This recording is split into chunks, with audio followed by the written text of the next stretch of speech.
Time having arrived, I call this meeting of the Brockton School Committee to order. I ask you to please rise and join me in the Pledge of Allegiance.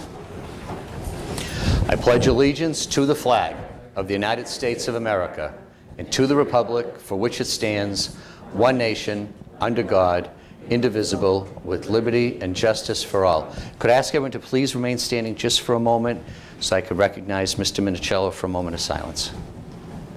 Unfortunately, a dear friend of mine and a dear friend of the city has passed away. Bill Kroll, who was the husband of former City Councilor Marty Kroll, Ward 1, passed last evening. So I would just hope that people could join us with a moment of silence.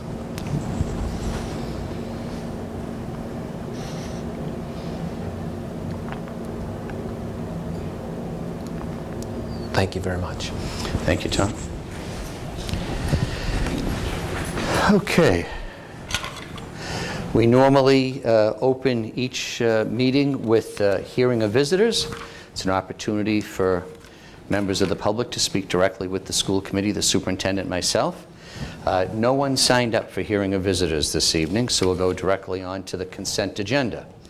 The consent agenda is a block of routine business for the school committee's consideration that we treat as one block in order to expedite the meeting. However, any member of the committee may request that any item on the consent agenda be pulled out for individual discussion and consideration. So at this time, I'll ask if any of the members of the committee would like any items removed from tonight's consent agenda. Ms. Plant. Item F, authorization to submit for the Novo Foundation grant of $25,000. Okay, item F. Anyone else? Okay, so we can entertain a motion to approve the consent agenda minus item F. So moved. Motion's made. Second. All in favor? Approved unanimously. Ms. Plant on item F. I believe we have some information to present. Do we have a presentation about this grant? Yes, I'd like to invite Dr. Saltarassi up to come and talk to us about this grant that he's been involved in. Okay.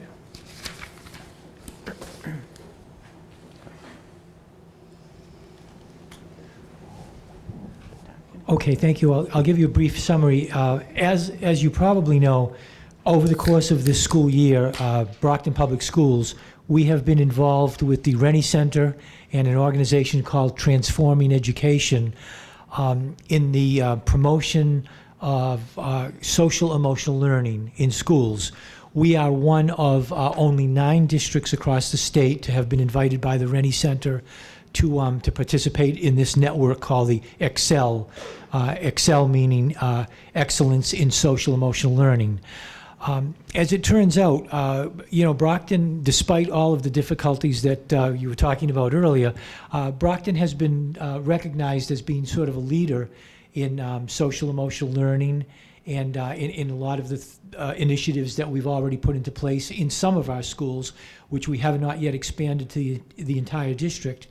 And so it's been with the Rennie Center. They were pretty impressed with the work that we've done, and they invited Brockton Public Schools to partner with them on this grant, which is funded by the Novo Foundation. This will be a pretty modest grant, should we get it. It's $25,000.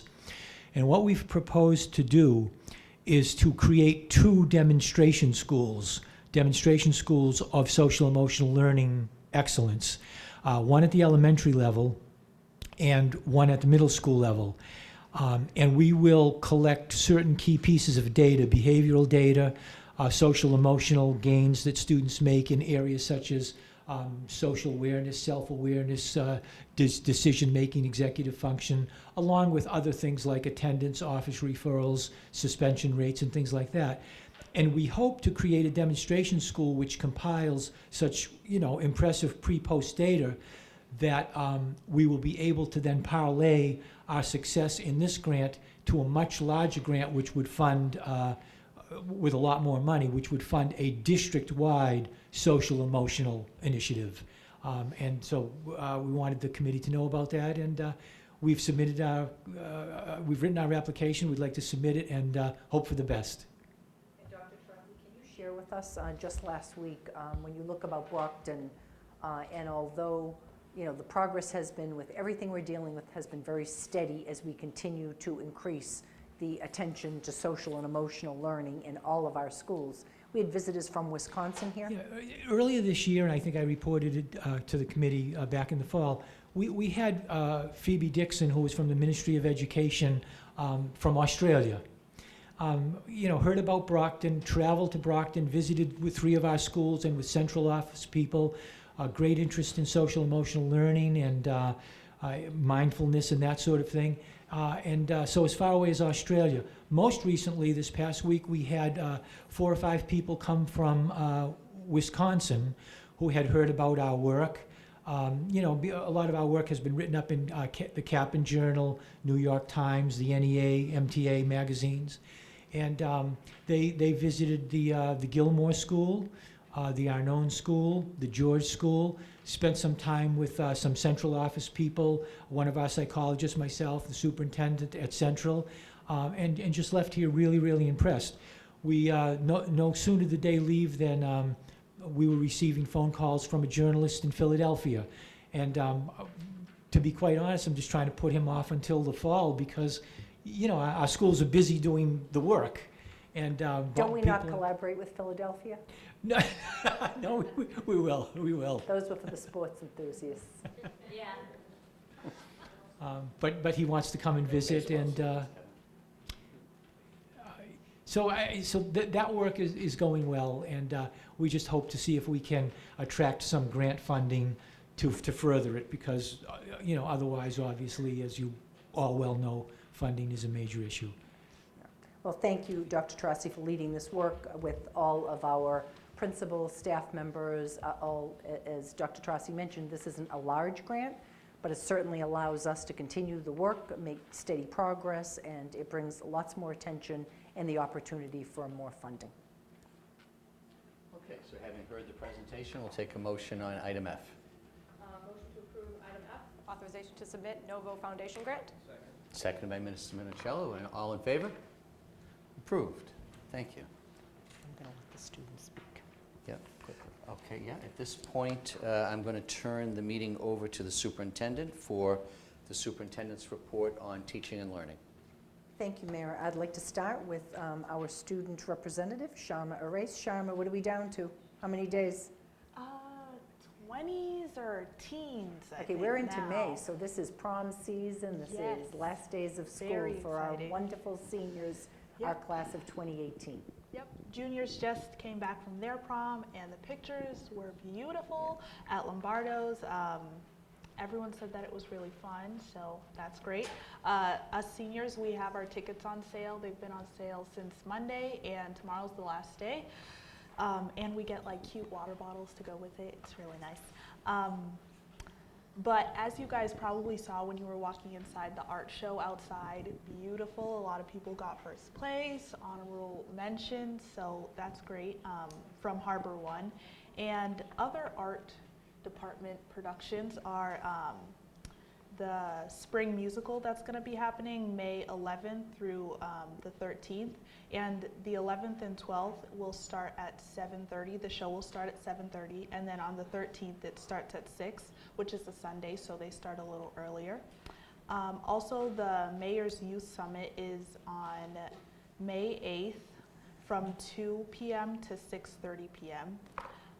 Haitian Flag Day is coming up, which is very exciting because I'm Haitian, and Mr. G usually brings a group of us to City Hall, I think. Yes. And we get to celebrate there, and we take a lot of pictures, and it's really fun. So I'm looking forward to that. And to recap from last month, medical interpretation and I said Haitian, Foreign Language Honor Society ceremonies and inaugurations were on April 25th, and a lot of people that I know got in, and they're very excited, and it opens up great opportunities and shows that they really worked hard in their foreign language classes. And like you were saying before, as a senior, IB and AP testings are coming up next week. Some started this week. So a lot of studying to be done. And today, well, Yes, today, May 1st, is pretty notorious for making college decisions. So everyone was kind of nervous today, but we finally made our decisions and we know where we're going, which also brings up scholarships. And we had interviews for scholarships that the high school offers last week, and everyone looked nice and fancy and dressed up. And I just wanted to say thank you to you guys, because when I was looking into what colleges I went to and the classes that I would have to be taking, I really, like today, we were told in my English class to take a survey about our experience at Brockton High, and everything was just positive because of the teachers that we have. And I know that when us as students think of like the high school, we think of teachers and deans and assistant deans, but I really want to thank you guys, because most people don't even know that this happens like that. Well, we're hoping you're sharing it. Yes, I am now. But like freshman to junior year, I didn't even know this was a thing. And I really want to thank you guys for your hard work in getting us to where we want to go. Thank you, Shama. We've been thrilled that you have represented the students at Brockton High. You're not done yet. You still have a few more meetings. Yeah. Would you like to share with us your college choice? Oh, I'm going to Howard University in D.C. Wonderful. Sorry. Thank you. Thank you.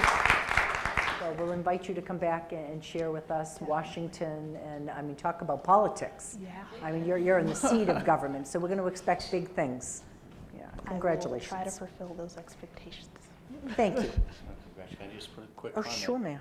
My chief of staff, Darren Duarte, is a Howard graduate, so you have to come see him before you go and maybe look for a congressional internship down there. Wonderful, Yeah. me and Darren. Yeah. Yeah, it's great. Very good.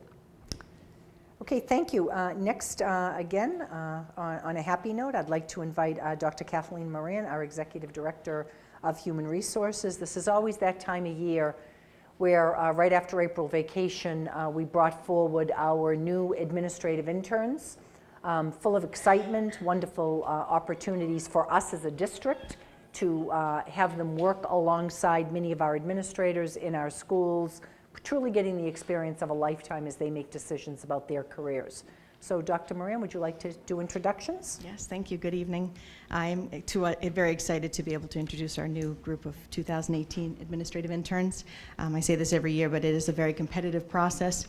And not only are we grateful that this group was interested in being interns this year, but we also want to upfront thank them for all the work that we forgot to tell them that they're going to do for the district over the next 2 months. So thank you.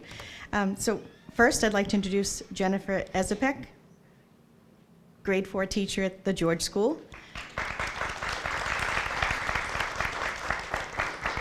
Jennifer will be working with John Kelly, principal of the Downey School, and June Saber McGuire in the Office of Learning and Teaching. Next, we have Christina Gallant.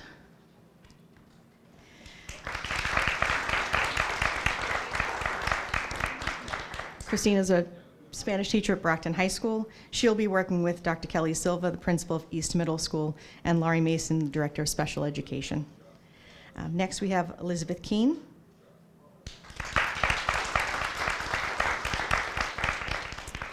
Beth is a South Middle School English teacher. She'll be working with Miss Marcia Andrade Serpa, principal of the Angelo School, and Mr. Aldo Petronio, chief budget officer. Next, we have Linda Lacurdo.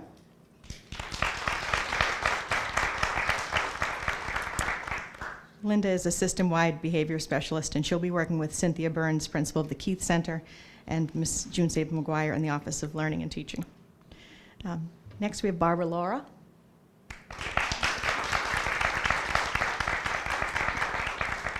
Barbara's an ESL teacher at the Arnone School, and she'll be working with Mary Beth O'Brien, principal at the Gilmore School, and Sharon Wolder in the Office of Student Support Services. Next, we have Mr. Ralph Roberts.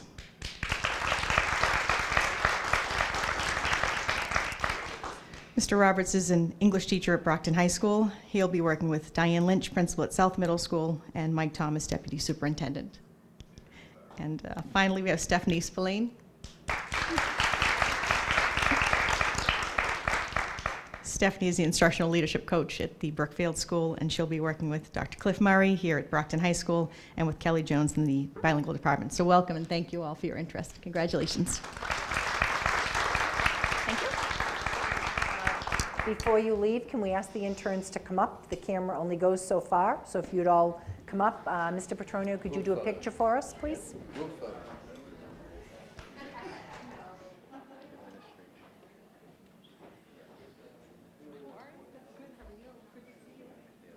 that everybody can see their teachers and staff at their schools.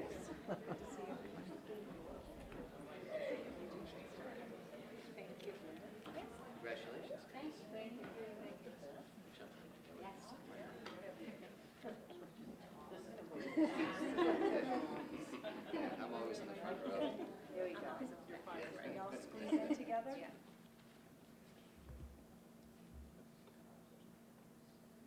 Dr. Moran, where were you?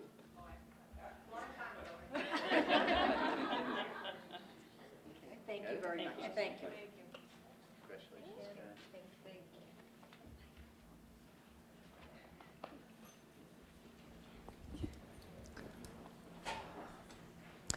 So, Mr. Mayor, you and I have been talking, during our previous Finance Subcommittee meeting, we talked about the hard work going on at the city level, not only the schools, but certainly our city budget. So I know you have some figures to share with us. Sure. So, Pete, can you take over you just put the first slide up and just leave it up if you want. So thank you, Superintendent. So I thought I would take just a few minutes in tonight's meeting to, am I okay? I think I'm going to be okay here. To share with both the folks here and the public, and particularly the families of students, what the challenges are in the funding of the school budget, what's been happening at the state level over the last few years, what the city's resources are, and what our ability is to try to bridge some of the gap that's being left by the underfunding of public school districts and gateway cities like Brockton's. And properly funding the schools right now has a number of obstacles to it that begin with the state funding formula, Chapter 70, local aid to education. The formula is just inadequate. It was created in 1993. The components for determining the foundation budget costs no longer reflect the true costs of the categories dating back from 1993 per the state's Legislators Foundation Budget Review Commission. In 2014, the state legislature actually commissioned a review commission to study the Chapter 70 formula. In 2015, they came back with their report, and they found all the things that we already know, that the reimbursement for the cost of teachers' health insurance and pensions is inadequate, that the reimbursement for the cost of educating special education students is inadequate, that the reimbursement for the cost of educating English language learners is inadequate, and that the cost for educating low-income students is inadequate. And to make things even worse, a year ago in FY17, the state made a major change in the calculation of the amount of aid for low-income students, and that change penalized Brockton about $6 million per year.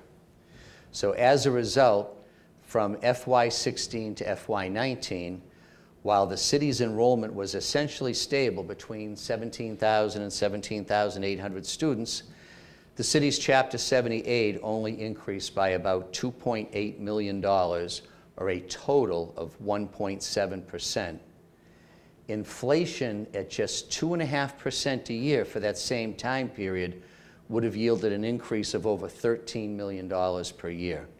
That's a gap in revenue for funding the real cost increases of over $10 million, the gap.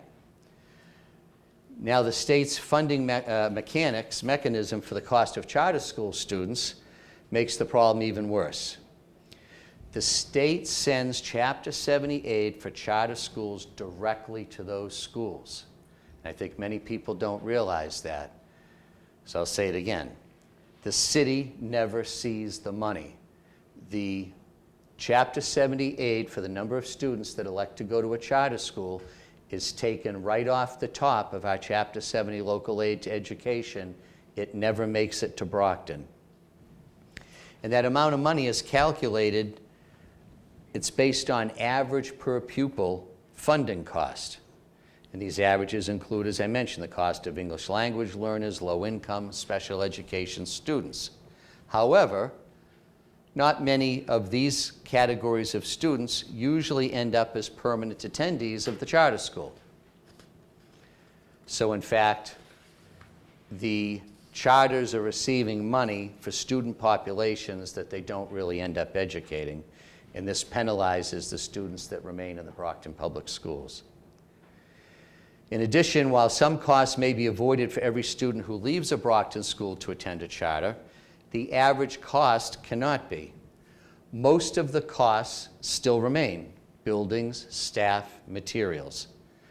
It takes a lot of transfers before the average cost can be reduced, and the students leave from all over the district, not just one school. That makes consolidating very disruptive to try to reduce expenses. And then to compound that even further, the state has consistently failed to fund the promise of reimbursing 25% of the lost charter school tuitions for years 2 through 5 when a student leaves. The promise we were given is that in year 1 we'd receive about 100% reimbursement, years 2 through 5 we would get 25% a year reimbursement. We're getting 0 right now for years 2 through 5. Just that alone, not receiving the 25% reimbursement for those 4 years, this year costs the Brockton Public Schools about $2 million. That's what the loss is on just that one item.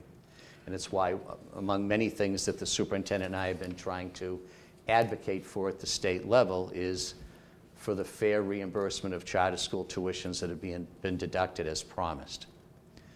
So what you can see when you look up here, there's the charter school deductions. From fiscal year 16 to fiscal year 19, because of charter school losses, the net Chapter 70 aid to Brockton actually decreased. From $165.4 million to $159.8 million. And you can see that that difference of $5.6 million is almost completely attributable to the increase in charter school deductions. Just 2 years ago, we had deducted $5.9 million off the top of our Chapter 70 reimbursement. This year, just 2 years later, that number is $15.2 million. That's taken off the top that we do not receive. And that's an increase of in the neighborhood of $9 million, which is really a decrease of about $9 million in terms of revenue coming to the city, to the city's public schools. Pete, can you, oh, wait a minute. You're on number 2 now. Where's number 1? That's the charter school deduction. So this was the point we're trying to make earlier. Don't change it without me telling you. This shows the trend, and I think this is pretty remarkable. Net Chapter 70 school aid. What I mean by net is the gross Chapter 70 minus the charter school deduction. And you can see that while our enrollments, the green bars, are our student enrollment, and while our student enrollments are actually a little higher than they were 3 or 4 years ago, the net aid from the state has dropped significantly from $165 million in 2016 to $159.7 this year. So while we have actually a few more students, plus all the increased costs of the schools cost more to run every year, pensions, health insurance, step increases, contract increases, et cetera, the cost of running the schools goes up every year. Our net aid is actually trended down over the last few years. It's mind-boggling, it's unfair, and I think the superintendent and I both agree it's unconstitutional in the Commonwealth of Massachusetts. Just put it back on number 2 there, Pete, if you could, please. Now, the challenge for the city is to try to pick up some of the slack, and keeping in mind that for net school spending, the vast majority of it, that's the money that goes connected to the classroom, the state historically contributes about 80%, the city contributes about 20%.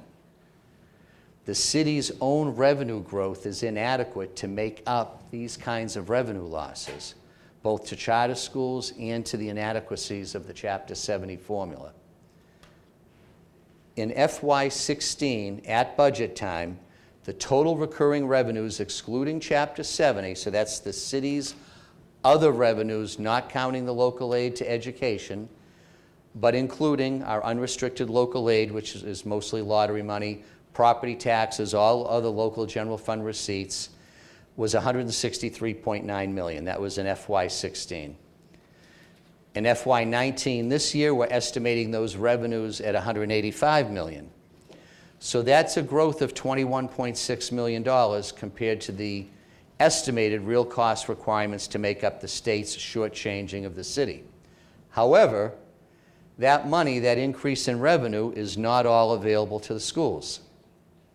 The city has other funding obligations which must be met before the city can dedicate revenues to direct services such as schools, police, fire, highway, etc.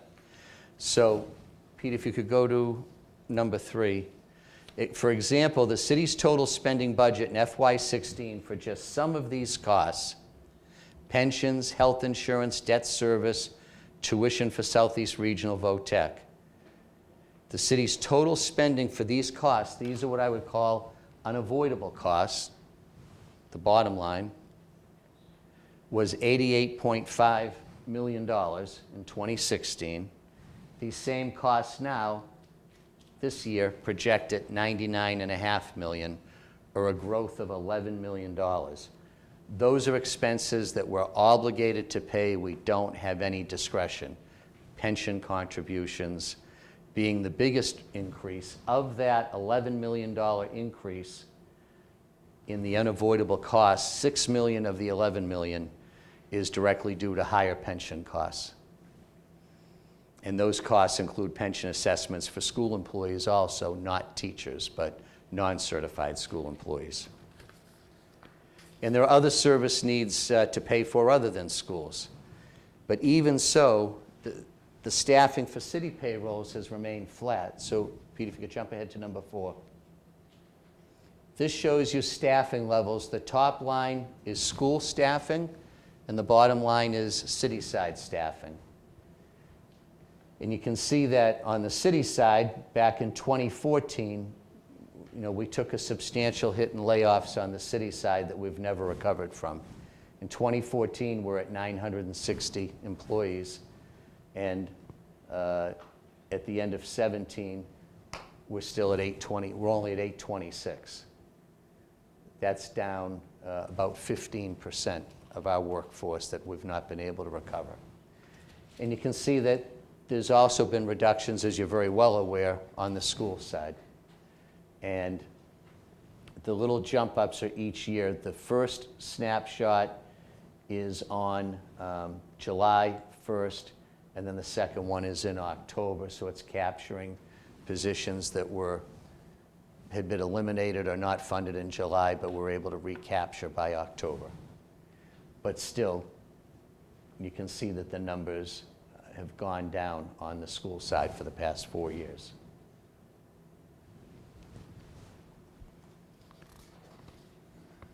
So,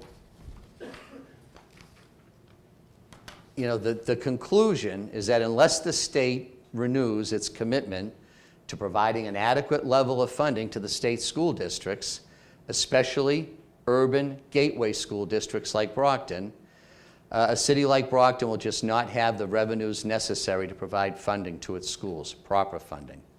And that is because before paying for those services, the city must pay for its minimum local contribution from its own resources. That's, in essence, our 20%, the amount that the city is called upon to contribute under the foundation formula. And that amount has grown from $39.4 million in FY16 to $43.6 million this year. So, in summary, I will recommend net school spending for FY19 of $159.3 million based upon the governor's budget. 2 important points. That is $2.7 million above the city's required contribution. What the Department of Ed says the city has to contribute under the foundation formula. $2.7 million above the city's required contribution. And that roughly makes up this year for the additional hit we took on the charter school deduction. The loss on the charter school deduction this year is about $3 million, and we're going to come in about $3 million over the required contribution. Additionally, we'll be sending up to the City Council at the beginning of next week a request for an appropriation of $500,000 immediately from this year's budget, and that money is earmarked to send to the school department for pre-purchasing towards next year's budget. So that will, in essence, knock another $500,000 out of next year's deficit by allowing the school department to pay and replenish some supplies and services that they've expended during the current year. So between the $2.7 million above foundation and extra $500,000 right now, we will be $3.2 million in total contributions above the foundation. Now the other, and I am telling you that we have worked as hard as we can. We have squeezed every single penny out of the city side of the budget. We are adding 4 positions to the police department this year. And other than that, every other city department is level staffed or minus from last year. 4 cops is all we're adding on the city side of the budget. There's another major contribution that the city makes, and this comes 100% from the city side, and that's the non-net school funding. And the non-net school funding is essentially not classroom-related expenses, primarily transportation. School buses for kids that are outside the walk zones, plus all of the special education transportation, plus crossing guards. That's most of it. And this year in the budget, I'm recommending $9.7 million in non-net spending. That is an increase of $1.4 million above last year. It's still not as much as the school department has requested. We took a significant hit in the increase in the cost of transportation this year. And, but we do believe that with the $1.4 million increase, plus whatever finally money shows up in circuit breaker funds and a McKinney-Vento reimbursement, it will get us close on the transportation side. We'll be close when everything shakes out. And we'll make the same commitment that we made a year ago, that when the dust settles in the fall and we get a better idea of where we're really at, if there is a shortfall on the transportation side, we will do everything possible to find that money on the city side and send it over just as we did last year. We'll cover the gap at the end when the time comes, but we think this will put us close.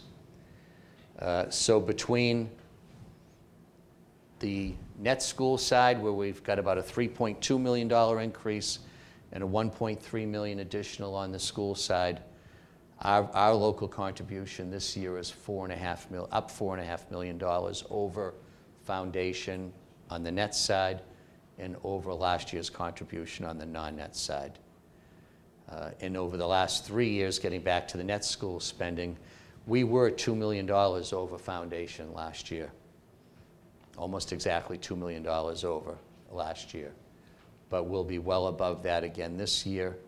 And for the last 3 years, we're now over $10 million above foundation.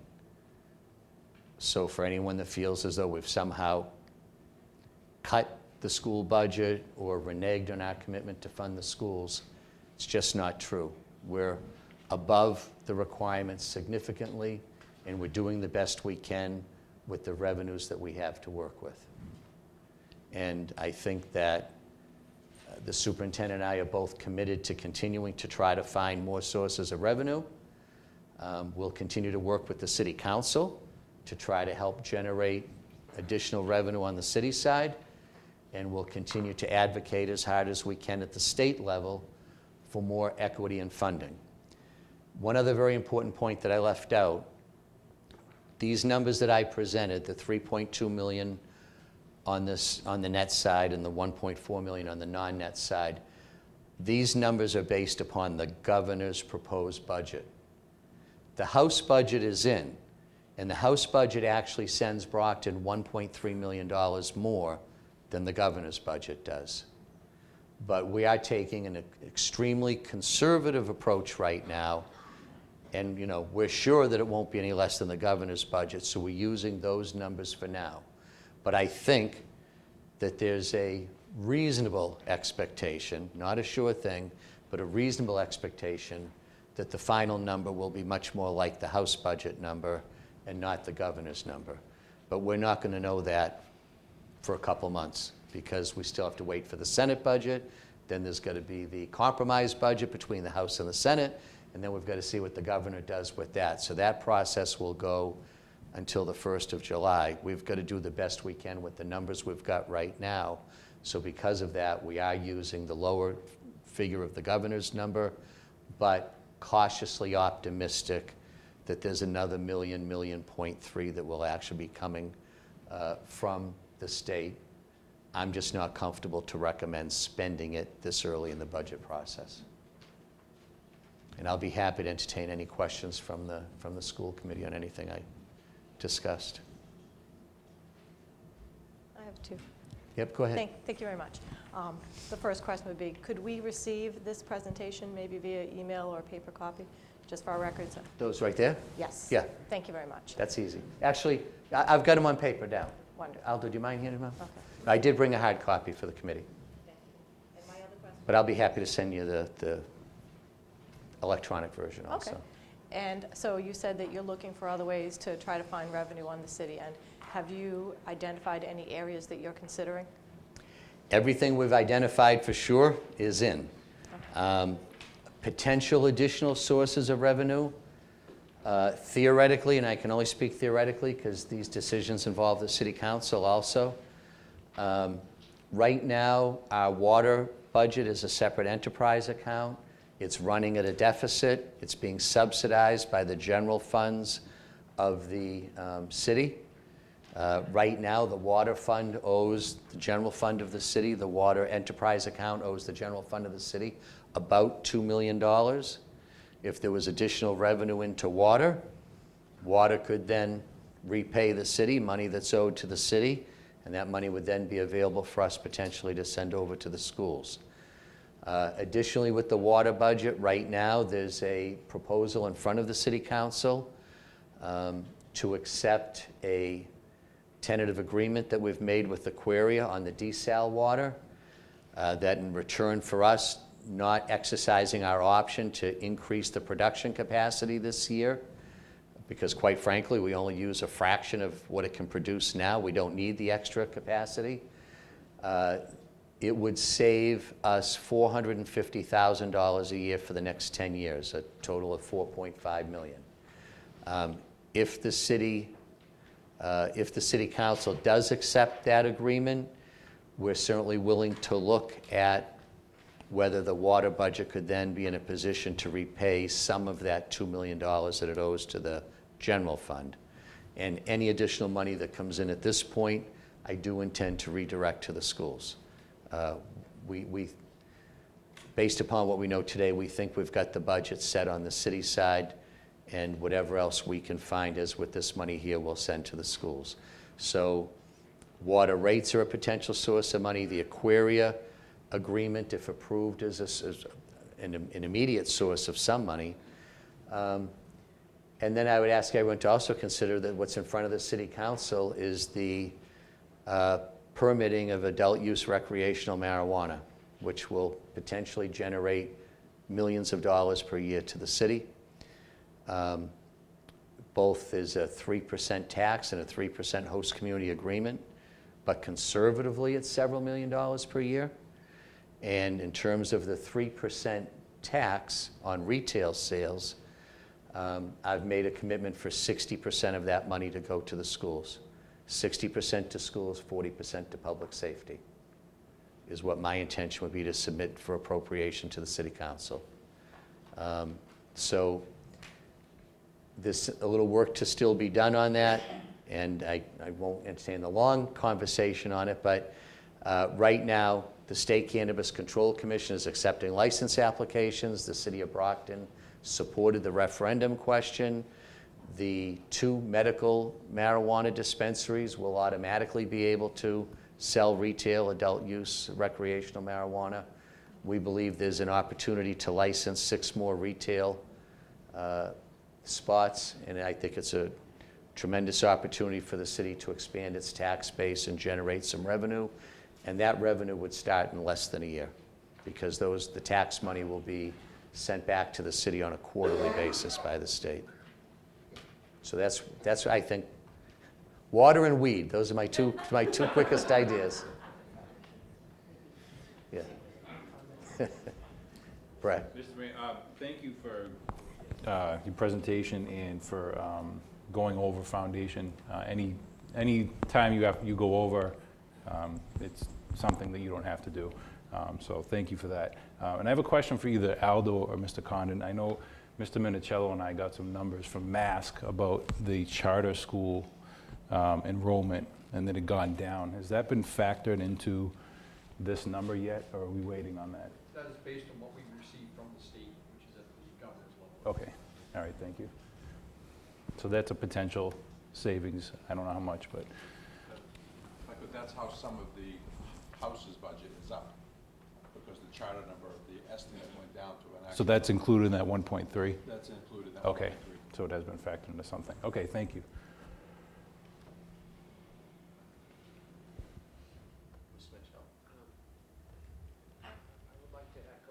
Formally said in terms of, I certainly appreciate your efforts to get as much above foundation as possible. Previously at the Finance Subcommittee meeting, we all recognized that there is a definitive need for the foundation budget to be basically calculated correctly so that it's equitable to economically disadvantaged communities, urban, rural, poor communities like ourselves. Foundation formula's broken, there's no Right. doubt about it. Again, I appreciate this.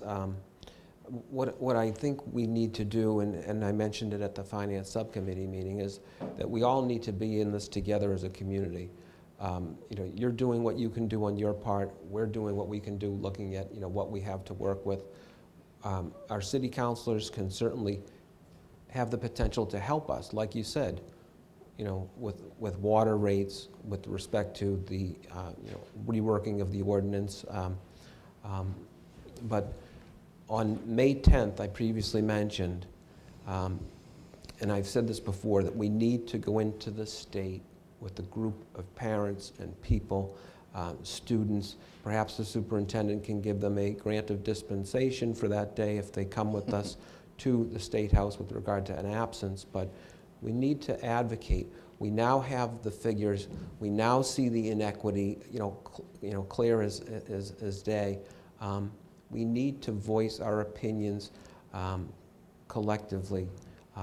So we are going to be organizing on May 10th a group of people to go into the state and basically, let our voices be heard. If anyone is interested in that, the superintendent in tonight's meeting will post the contact information to join us and get involved and be with us on May 10th. Because basically you can see the regressive budget process that's been taking place for the last 5 years or so. We cannot continue to function like this. We are basically putting Band-Aids and getting by with Band-Aids. Please join us with respect to coming in and being with us on that date. People always say, what can we do? What can we do? Well, you can be with us. You can basically, voice your opinion. Tell people how, Brockton feels. And we need to basically, be united to do that.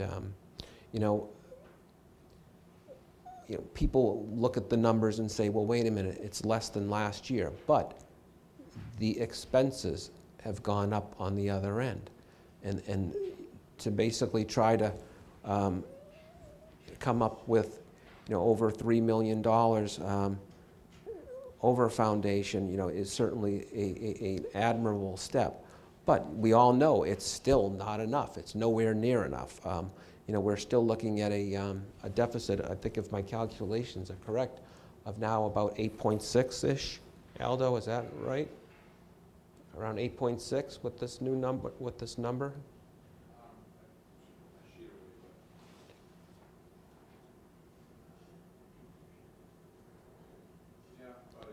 About 8.6 million.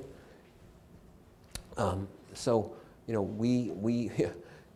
we need to basically, make hay and try to figure out a way to cobble this together, and we will. But we need to be unified in this. So the community needs to step up and join us, because people are always saying, we need this, we want this, we don't want this eliminated. Okay, we hear you loud and clear, but you need to help us in terms of getting our point across and getting the state to do what it needs to do in order to, provide for our children, to provide the foundation so that our children can go beyond and go to great schools, like Howard, et cetera.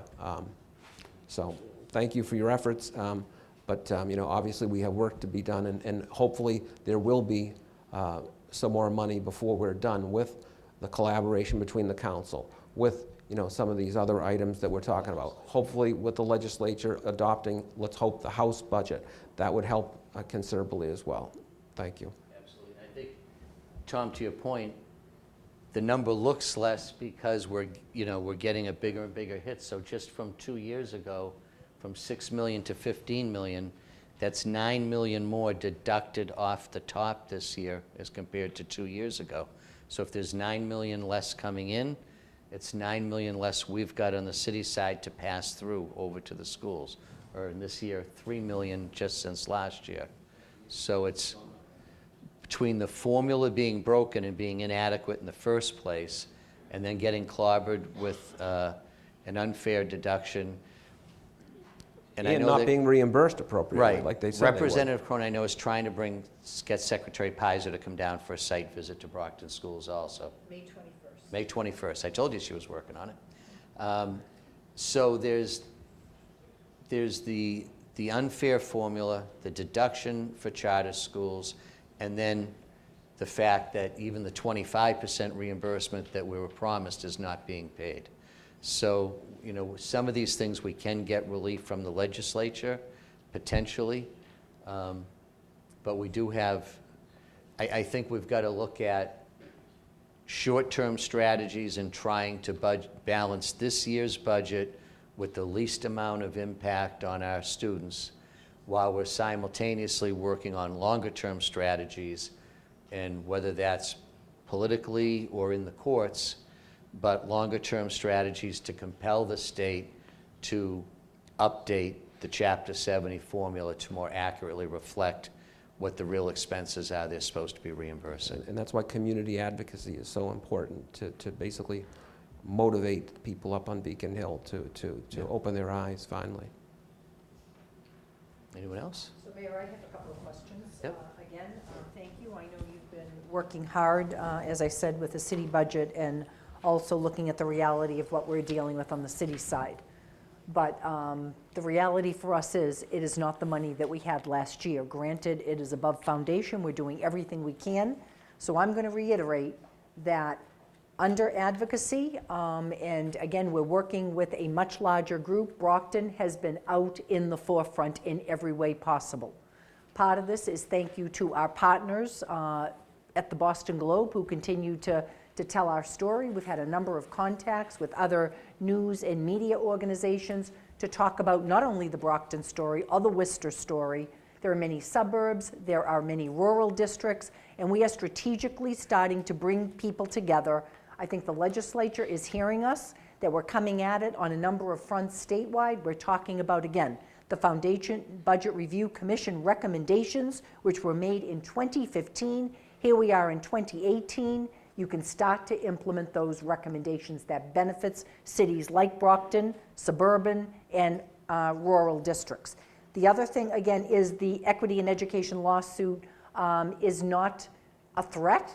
It is certainly right now, when I look at your numbers, when I look at your slides, the research starts now and has started previously as far as what we're talking about providing our students an equitable education, and certainly what we can see is a regressive budget. That will not change next year, and it won't change the year after that until the state does what they need to do. They talk about leading the nation, and again, you know, is it number one for who? Number one means all. So when you talk about, again, the mayor and I committed to two things with our state legislative delegation. One was, as you said, Mayor, that economically disadvantaged number. I want to remind everybody that 3 years ago, we lost off the top about 4,500 students who were still living in poverty, who were still struggling. And the money went away for those students because, again, they were not directly certified, as they said.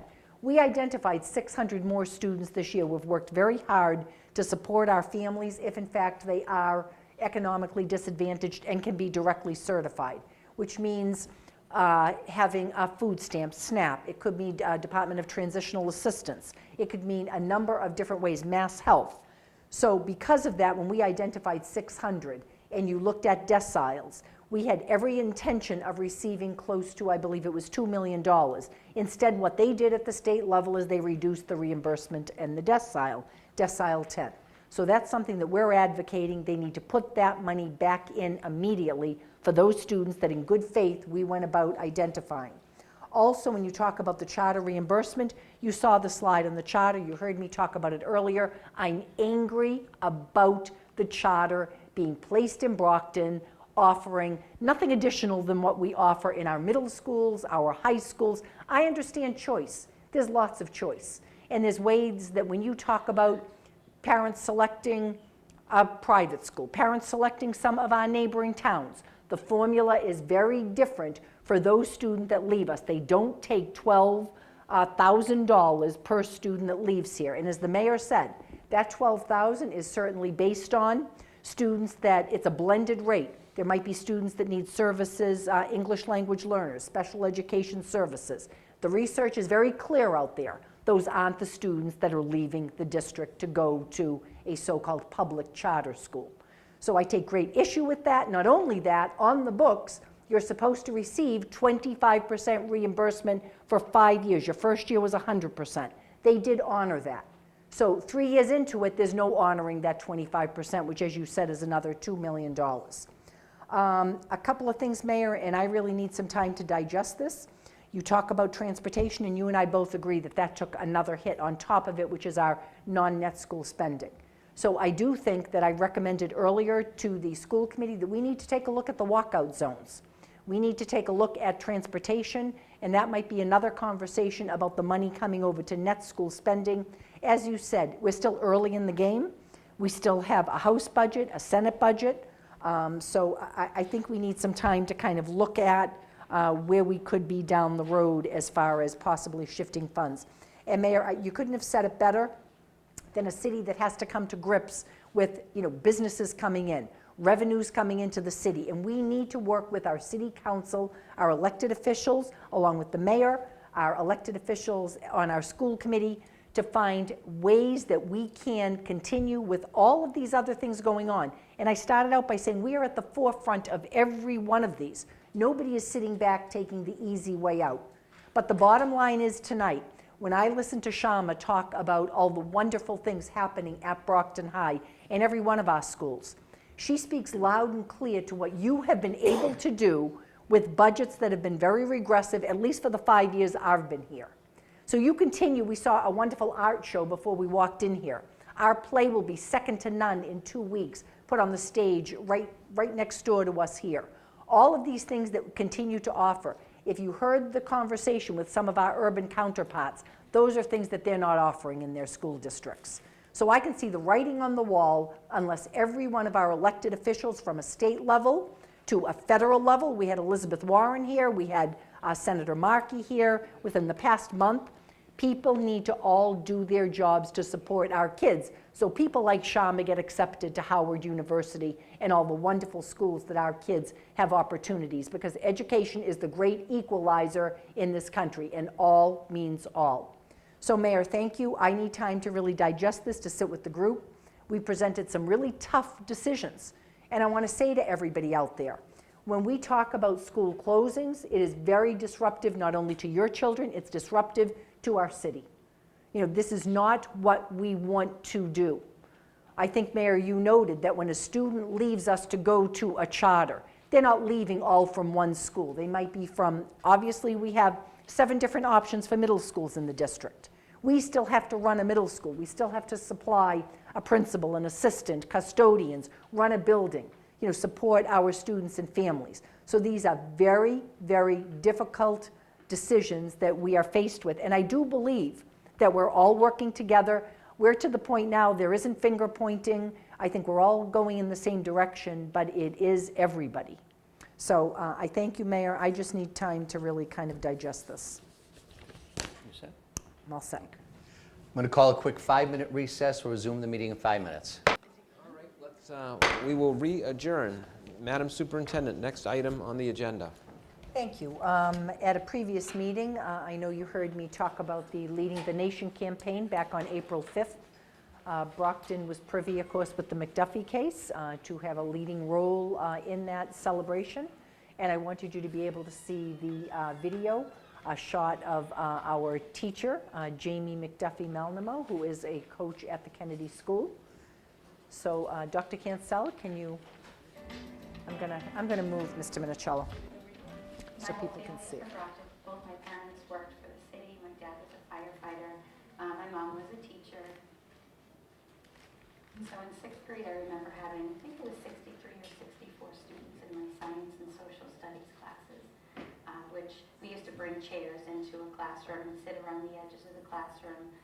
We had to share textbooks. Most of the textbooks were ripped apart. I was on a field trip that day. And we were coming home from the field trip. I remember being soaking wet from being on the bumper boats. And I saw a bunch of video cameras on the sidewalk as we pulled up in front of South Junior High School. And I saw my father walking down the sidewalk with a huge smile on his face saying, "We won, we won."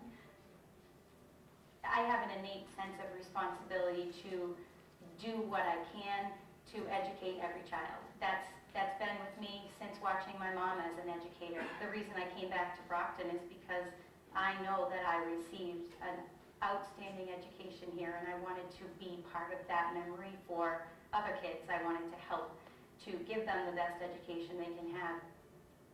Ed reform brought about the Massachusetts frameworks. Those expectations for students are so high, and I believe students can meet those expectations. So I want to be sure that we're keeping in mind the fact that different students need different resources and different types of support and instruction in order to meet those high expectations set for them.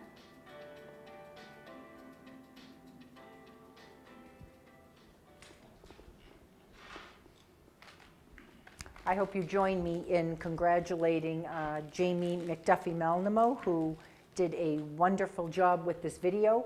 By far, it was the best video at the event and truly tells the story about the fight that we continue to fight here in Brockton 25 years later. So as much as we are celebrating Leading the Nation and we're celebrating all the changes that came about because that for our students, I truly believe that Brockton, again, will make sure that equity in education means for all our students. So thank you, Dr. Cancel, and thank you to Jay Stewart, former elected official in Brockton, now works for the Department of Elementary and Secondary Education, really headed up their communication and outreach. I know Jace was also very proud of the work done here in Brockton. And again, that was highlighted with many elected officials, Tom Birmingham from the Senate, Mark Roosevelt from the House of Representatives, I believe at the time, former Commissioner David Driscoll. You had Governor Weld there, former Governor Weld, Governor Baker. Everybody was at this event and was able to see, you know, certainly the transformation that happened here in Brockton because of the McDuffie case. So thank you. And on another note, I would like to invite up our principal, Joanne Camillo. And those of you that were here at our previous school committee meeting, we heard the parent that came, was it Mrs. McIntosh? Yes. Oh, there she is. She's sitting here. Who actually came and told us that she looks forward to every morning to you and your staff greeting our wonderful preschool children over at the Barrett Russell. So we're really pleased to have you come this evening and share with our school committee what's happening at the Barrett Russell. So I'm going to move out of the way.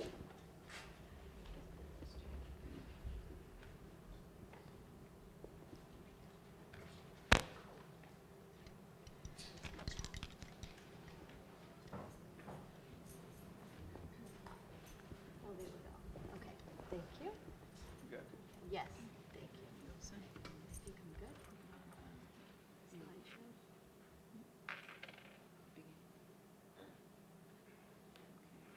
Oh, there we go. Okay, thank you. Hi. Hi, everyone. I'm Joanne Camillo. I think many of you were at the Barrett Russell either at the end of last year or over the summer, kind of taking a little tour, so I thought that I would just give you a brief update about what's happening. Oh, thank you.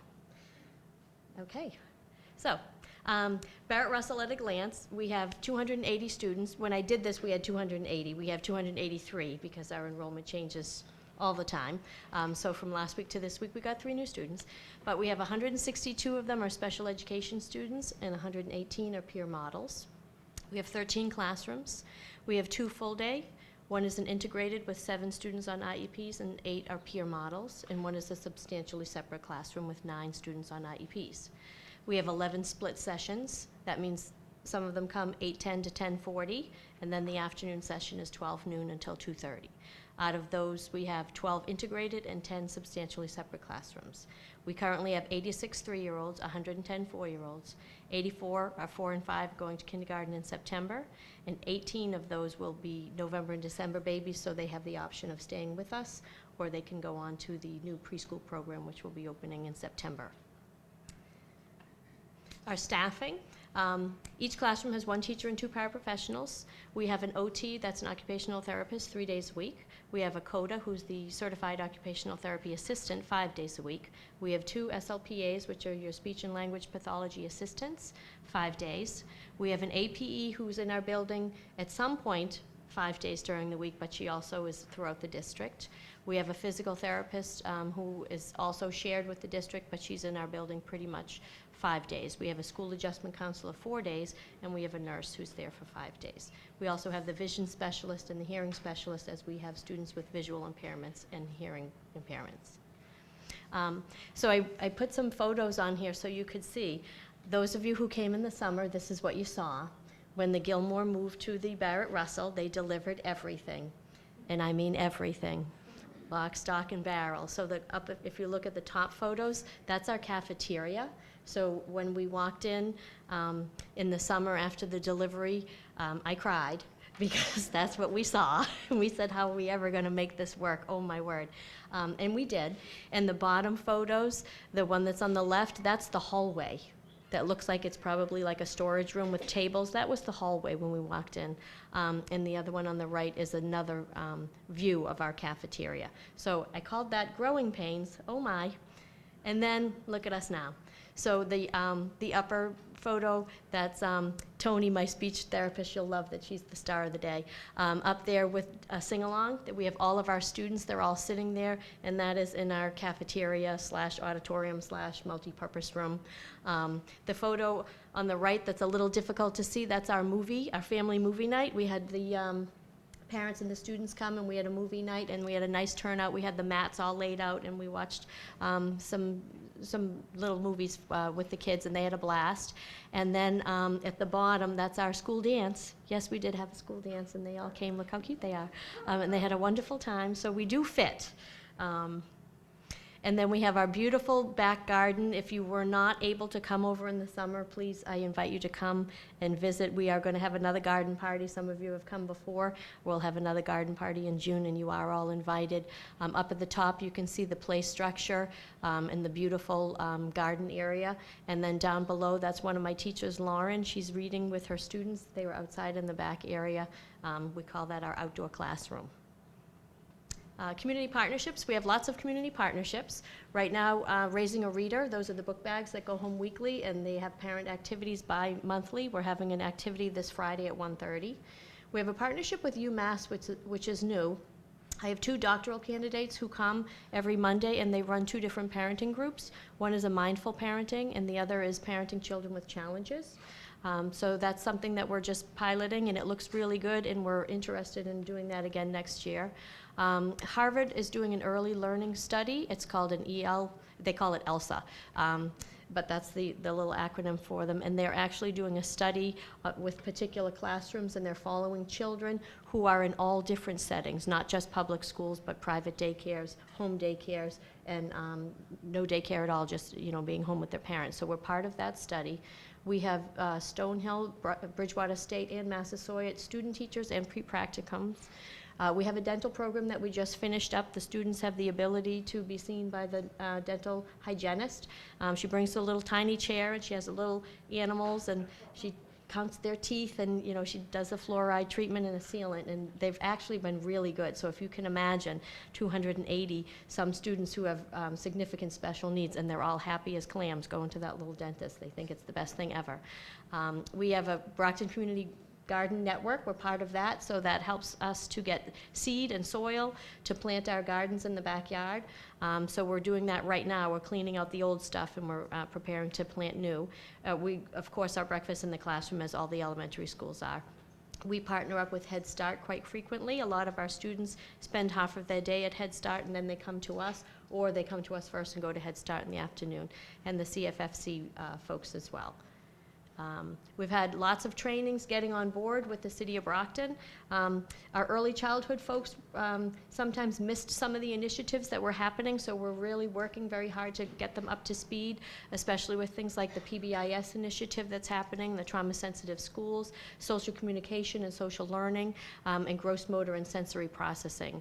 So those are some things that we've been working very hard on this year. And then these are my little friends. And if we can make it work, they're going to sing the Barrett Russell song for you. And can I just say thank you to my 2, these are my parents of 2 of my students who came here. Can you wave to us? Isn't that so wonderful? Isn't it? So thank you so much for coming. I'll give them a prize tomorrow or something, I don't know. I'll pick your kids' names for the student of the day. Okay. So I'm going to cross my fingers on this. Let's see. You have to listen carefully. Oh, there they are.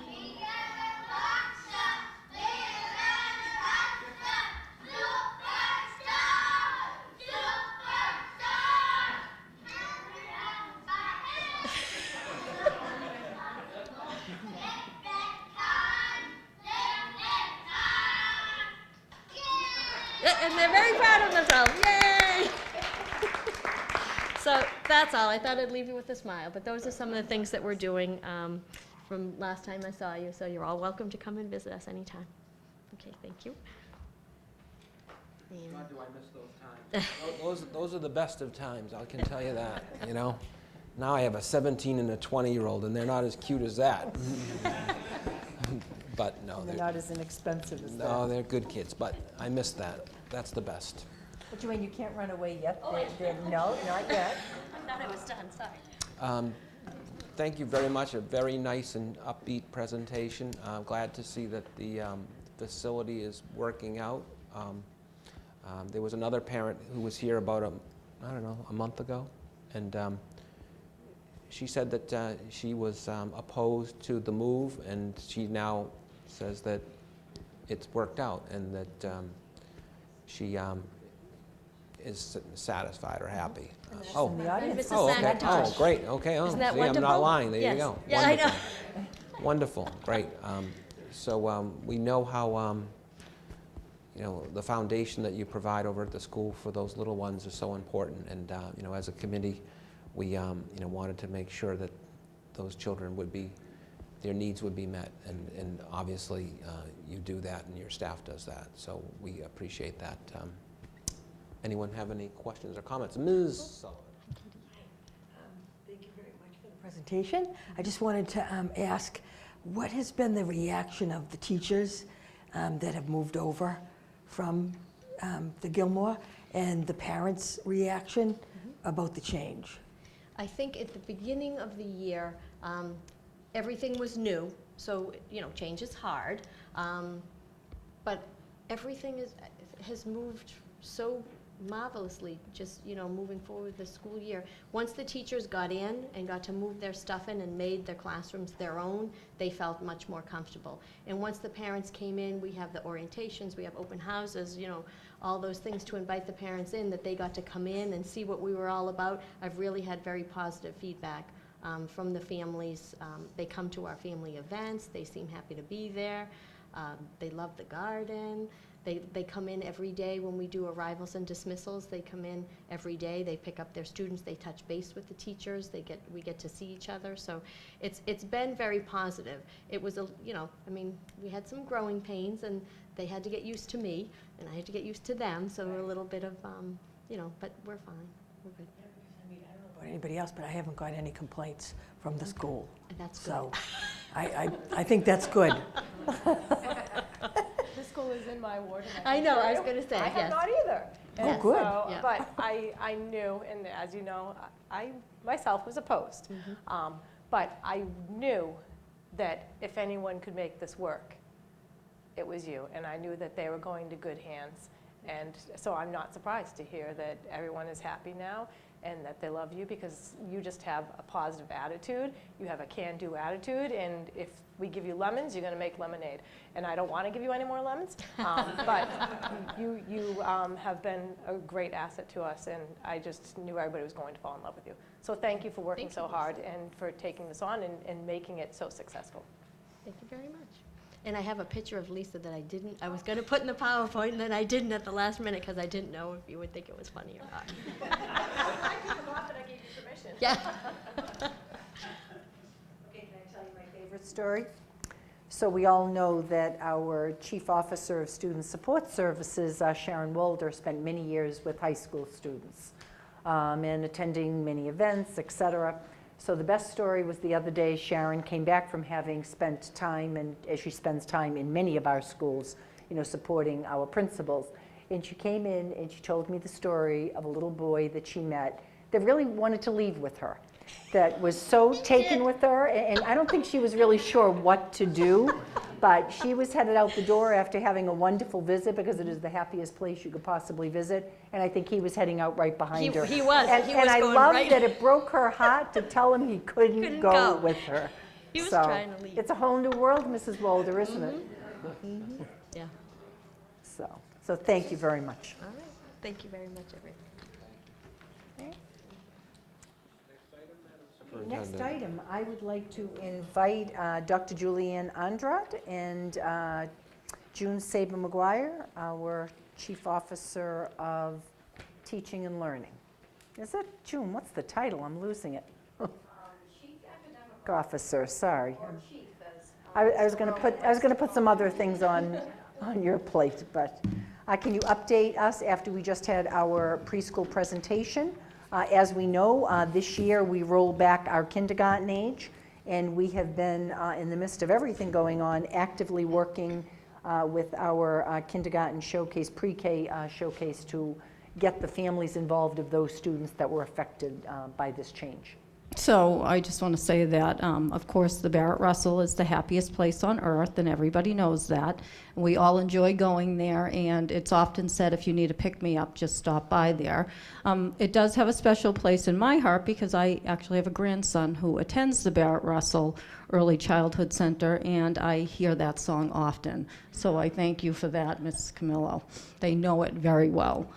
So during the 2017-18 school year, we've been able to put a task force together. We've been working with that task force since about October. We've been meeting on a consistent basis. We have Lisa Plant as our school committee representative. We have teachers. We have a couple of principals, actually Colleen Proudler, Joanne Camillo, who serve on that committee. Dr. Andrade actually chairs it. And we have a few other teachers who are sitting on that committee. We've done a lot of work. I think we're well prepared to be able to open what will be 8 preschool classes. 4 of them will be AM, and 4 will be PM at both the Arnone and the Downey School. So we recently, very recently, had a preschool showcase, and again, Dr. Andrade was able to facilitate that. And she's going to talk about the success and the parent reaction to some of what she shared with them. Good evening, everyone. It's nice to see you. On April 25th, we had our pre-K showcase, and we were really excited about that. We had 20 families that attended, and similar to our kindergarten showcase, we were able to share information about the standards, things that students would be learning about in literacy, in math and science, and also the big focus on social emotional learning. In addition, parents were able to talk to and listen to Mrs. Leah Flynn, who's actually a preschool teacher now over at the Adult Learning Center. So she described what a typical day would be like in preschool, and also offered suggestions about things that you can do to get your pre-K students ready for school, such as making sure that they have stable bedtimes, that they have not as much screen time at night, that they're reading books, that you have routines set in place, all of those kind of really good things that we want for our youngest children. So Lisa Plant was there, and that was wonderful. We were so happy to have you there. Lisa, do you have any feedback on what you saw? I would like to say that I feel like everybody who presented gave a lot of great information, and I think that was wonderful. I think you really covered absolutely anything that a parent could be wondering about preschool, and you had some questions, and everybody's questions were answered very well. Also, I'd like to comment on Mrs. Proudler actually getting on the floor and playing with the children and bringing toys over and interacting with them. I know that this is, I think that's going to be one of our schools, and I think that that's going to work out very well. She's already getting her feet wet and jumping right in and interacting with our new preschoolers coming in.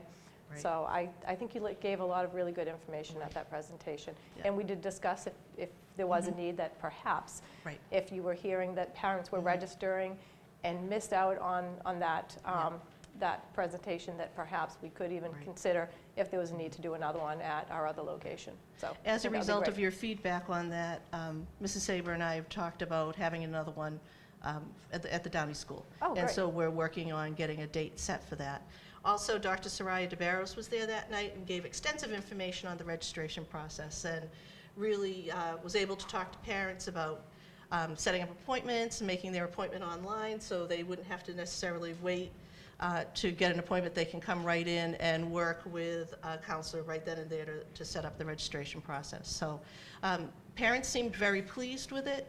They had questions that we were able to answer, and I think the tone was great, and we were very excited about offering that to parents. So just one of the things that I wanted to mention was the hours, because that was one of the things that we sort of struggled with in deciding what the hours of the preschool program were going to be. And what we finally decided on is that they would be 9:30 until 11:45, and then the next session would start at 12:30 and would dismiss at 2:45. And what that allows us to do is, for parents who have children who are attending other elementary schools, that allows them to work within the hours of the other elementary schools in the district, so that they're able to either get them there sort of after the regular arrival time in an elementary school, or pick them up before the regular dismissal time in another elementary school. Because although the programs are going to be housed at the Arnone and the Downey, many of the children that will be attending those programs will be students who live anywhere within the city. So we're hoping that that will make it easier for our families to be able to get the children there and pick them up. Just to give you an update on the curriculum, we have selected curriculum for the pre-K program. We're very excited about that. We're going to have Foundations, which is a very explicit program in early literacy skills. It's already in grades K1. It's going to be rolled out next year in grade 2, but it's going to begin in pre-K as well. So we're very excited about that continuity of instruction and programs. In addition, we also selected Big Day for pre-K as our core curriculum program. We met with, as the early task force, and then we also met with some consultants, and that's the one that we decided on.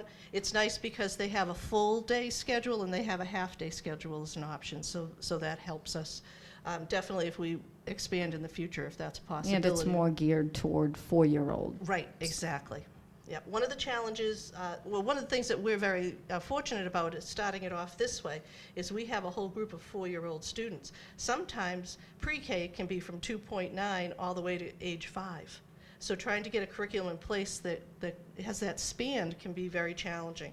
So we have a very high, rigorous program that we're going to be able to offer to our 4-year-olds. But it will still be fun. Yes, absolutely. And the last update that I'll give you is that I have a subcommittee now that's going to be meeting this week to talk with some childcare providers in the area to discuss possibilities for wraparound services, because we only offer a half-day program. So that would include Head Start and the YMCA and other providers in the area to see what we can do. Do you have any questions or comments, anything? Actually, I have one question. Oh, sure. Talk about doing the second assembly over at The Downey. Downey. Yeah. I know at the first one, some people didn't register. You had many more people show up than registered. Yes. So we didn't have a translator, and it looked like it wasn't really, it seemed like that Right. worked out at that time. Right. Do you suppose, would we be able to have one, if we have that same situation? I know you're encouraging people to register, so you know what the Right. needs are. Yeah. But would we be able to get a translator anyway, or do you really need to kind of wait and see what the need is? Oh, no, I think that we can work on that. I'll work with Dr. DeBarros and Kelly Jones as well to see if we can get people available for it. And the brochure that was hot off the press that day is being translated right now. So hopefully we might have that done and up on the website before we even have the next session. Okay, wonderful, thank you. Thank you very much. Mr. Sullivan has a Oh, I'm question. sorry. Oh, sorry. What about transportation? Is there any transportation to the school?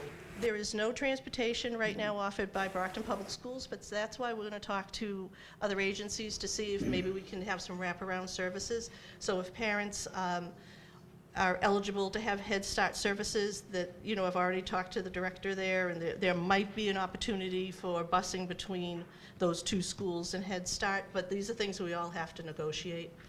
Okay. So, and that's what we're working on, because we understand that half-day is challenging for some parents. Yes, it is. Yeah. Thank you. Thank you. And of course, our goal is to grow this.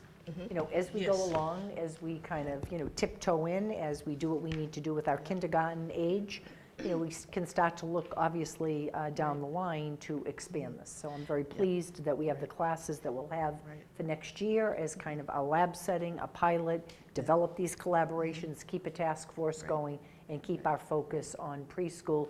And we're also hopeful there'll be additional funding as we go along. Right. And we're more likely to get additional funding from the state if we have a plan in place in classrooms already.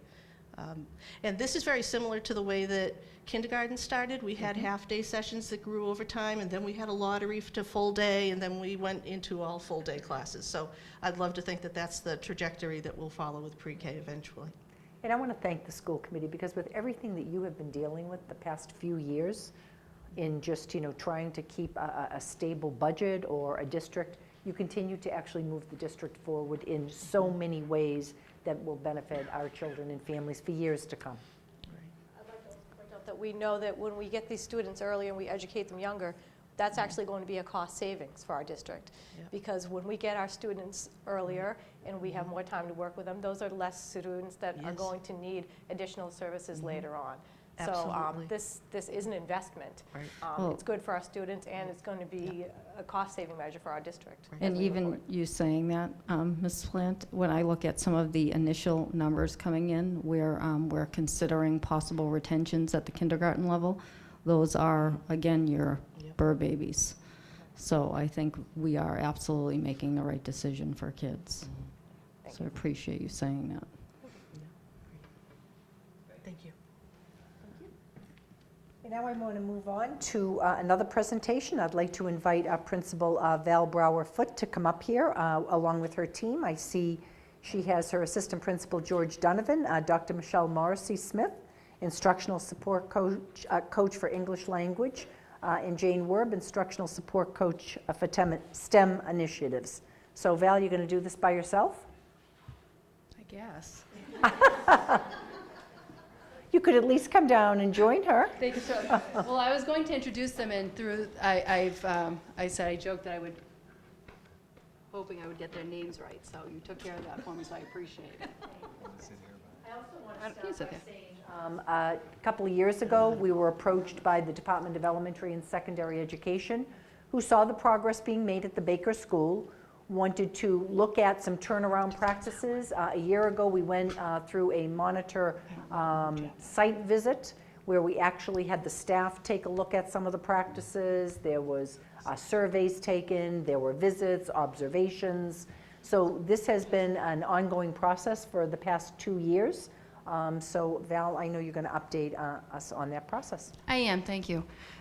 First of all, I'd like to thank you for giving us the opportunity to take a little bit of your time to be able to showcase some of the efforts of the Baker School over the last 2 years. We've been working very hard, and we're happy to be able to share some of what's been going on over there. A quick snapshot of the Baker School. We now have well over 800 students, 35 classrooms, over 100 staff members, and multiple programs. We have programs, we have general education classrooms, we have various substantially separate special needs classrooms, as well as a Haitian Creole strand. So we're a diverse school. We have a lot going on any given day. What I'll be sharing with you tonight is a little bit of what the superintendent mentioned, and that's in 2016, the state approached the Baker School and offered us the opportunity, based on our MCAS scores, to take part in a monitoring site visit. And a monitoring site visit is when a group from the state comes into your school and a team, and they interview every person on your staff and do observations in every classroom in your building. From those interviews and observations, they compile a report that provides formative feedback and research-based recommendations based on 4 turnaround practices that I'm going to show you in a minute. That report was given to us probably in the spring of last year. So we spent, from the time we got that report until the end of the year, every professional development, every time opportunity we had to get together, we spent looking at what their findings were and what we were doing, how we were doing it, and what we could do to go from developing, which is where we scored, to sustaining and providing, which is where we hope to be.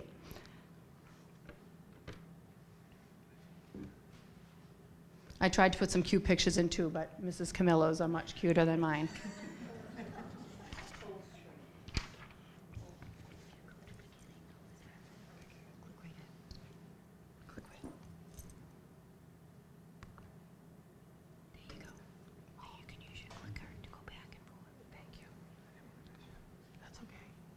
Sorry. So based on the report, we did what we call a deep dive. So the report, the 4 turnaround practices each turnaround practice has several different things under it. We looked into each one of those aspects. For example, shared leadership, collaborative structures, rigorous and consistent instructional practices, targeted interventions, social and emotional supports.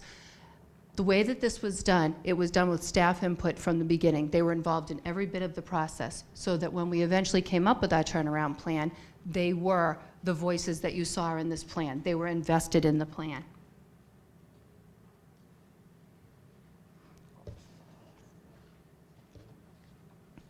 To start off this school year, we had the monitor site visit booklet from the state.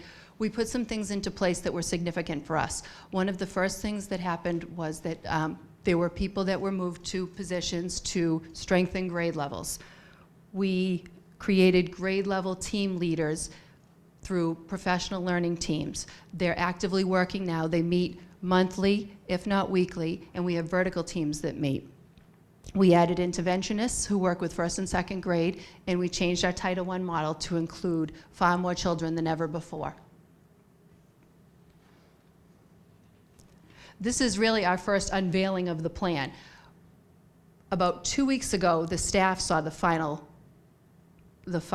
plan for the first time. It was an exciting day. We had a luncheon, and it was something we had been working towards for a very long time, so we were excited to unveil it, and it was received very well. The one thing that I said to the staff was that you should see yourselves in this plan, because this is all about the work that we've been doing, and they absolutely agreed that they did. So the first turnaround practice is school-wide shared focus on rigorous teaching and learning through collaborative structures for professional growth opportunities. And the key words in this turnaround practice are the rigorous teaching and collaborative structures and professional growth opportunities. If you look over to the right, this involves 4 different strategies that we've targeted in on. And the one that I'd like to talk about is the professional learning teams, which I mentioned a minute ago. The professional learning teams are new for our school, and what they do is they not only give the teachers a voice, but they give them a structured time to meet together to be able to talk about kids, to be able to talk about data, to be able to talk about what they're seeing in their classrooms.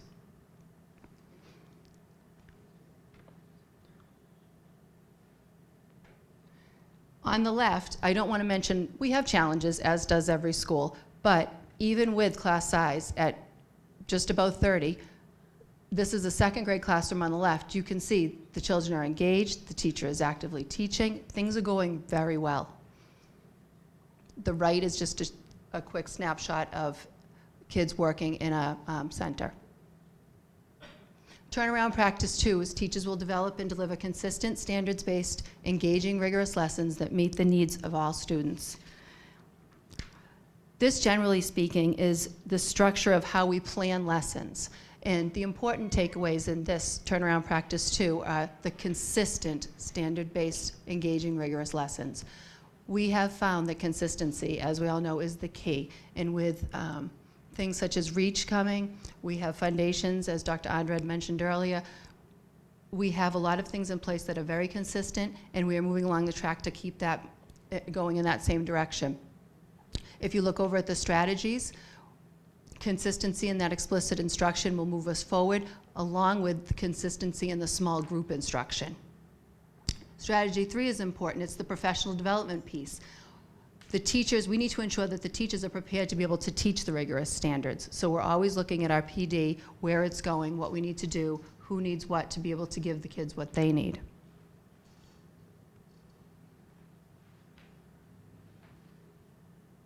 Turnaround practice 3 is all about meeting the students' individual needs, providing student-specific supports and instruction to all students informed by data and monitored for effectiveness.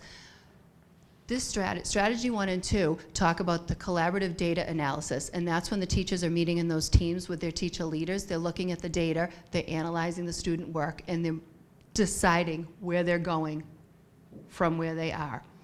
So this turnaround practice is the one that we looked at when we wanted to see what targeted instructions, what kinds of targeted instruction we would be able to put into place for our kids. What are their needs and how will we meet them? The picture on the left, you can't really tell, but that was an art class, and they were doing a lesson with black lights and drawing that was really cute. And turnaround practice 4 is establishing a climate and culture with high expectations for all that supports student success and actively engages families. And this is an area that we're very proud of, and we've made a lot of strides this year. The first strategy revolves around behavioral expectations and making sure that they're consistent so that the kids understand what the expectations are. And this, of course, it leads to increased student achievement. Strategy 2 is about providing effective social emotional resources. We have 2 school adjustment counselors who have worked tirelessly to put into place calming corners, we have the peaceful corner, we have a reflection room, we have multiple supports to support the whole child. Strategy 3 revolves around the parent piece. This year we have the addition, and it happens to be Dr. Morrissey Smith, as a parent success liaison, and she works tirelessly with the parents to get them into the school. She's done academic workshops. I will say our most successful programs have been country line dancing, Zumba, and things that bring the families in that they can really come and have fun together, and that's okay. But through some of her parent education programs, she's done work with how to read your child's report card, how to help your child at home. So she tries to do a balance of educational and fun to get them to get the families into the school. So that is a look at what we've been doing for this past year. This past year, we've worked with the state. They've come into the school every Monday. So along with a representative from the state and different people from the central office to support us, we have created this turnaround plan for the Baker School. It has been a long road. I feel that we're all passionate about this. The staff is passionate about it. They, like I said, see their voices in this. They believe in it. We believe in our kids, and we feel like we've truly got the path that we need to be on for success. And this is where we're moving. This is where we're going. This is a fluid document. As things change, this can change, and that's okay. But we feel like we're on the path to success, and we're very proud and happy to be able to reveal this and show people what we've been doing for the past couple of years.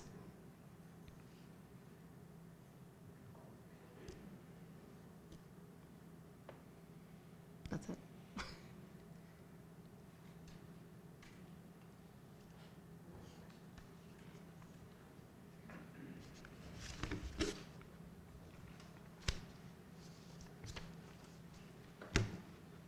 Principal Brower-Foote, we're pleased to see your presentation, and I do want to attest to the fact that it has been a lot of work, and it's been a lot of work in collaboration with the faculty, with our administration, with our support for the teachers. I know, as you said, the state has come out often and is pleased with the progress that you're making, and the winners here are the students. Anyone have any questions or comments? Ms. Sullivan? I just wanted to say that along with all your hard work, they have a really great PTA at the Baker, and on the back it kind of lists some of the events that they've run this year. And I also like the idea of the reflection room that you were talking about in the quiet corner. Yeah. We found that, to ensure that the children are available to learn, we need to support the whole child. And we have, as you know, many children who struggle for various reasons. And the reflection room, the peaceful corner, all of these kinds of techniques and supports that we have in place have really helped the kids to be able to be available for us so that we can teach them. Thank you for your presentation.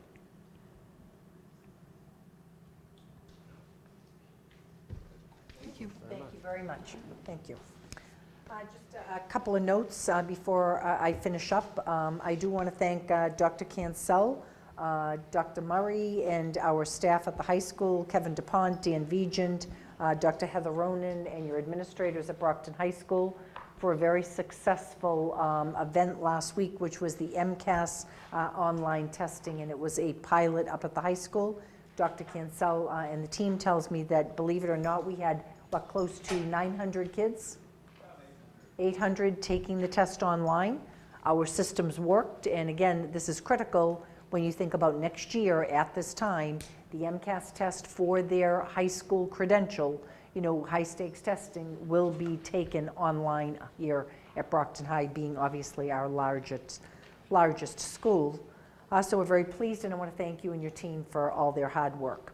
I also want to report to you that I previously, we had the Baker just present to us, and I previously had talked to you, and this goes hand in hand with when we talk about the budget and decisions we made. So with our district capacity project of a couple of years ago, we had talked about a global study school or international school.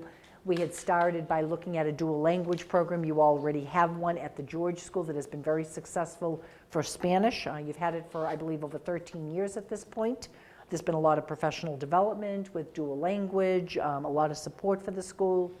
We added UNIDOS at the Raymond School back in 2016, and if you recall, our goal at the time was in 2017 to bring on board our French dual language program, which was our district capacity project. We did not do it last year because of a $16 million deficit and too many other things happening at the time. We made a decision this year that, again, things were not going to change, and we were not going to stop the progress of all the hard work of putting together a program that has been so successful for our students and families. You have lotteries, kids on waiting lists. The program needs some time to develop.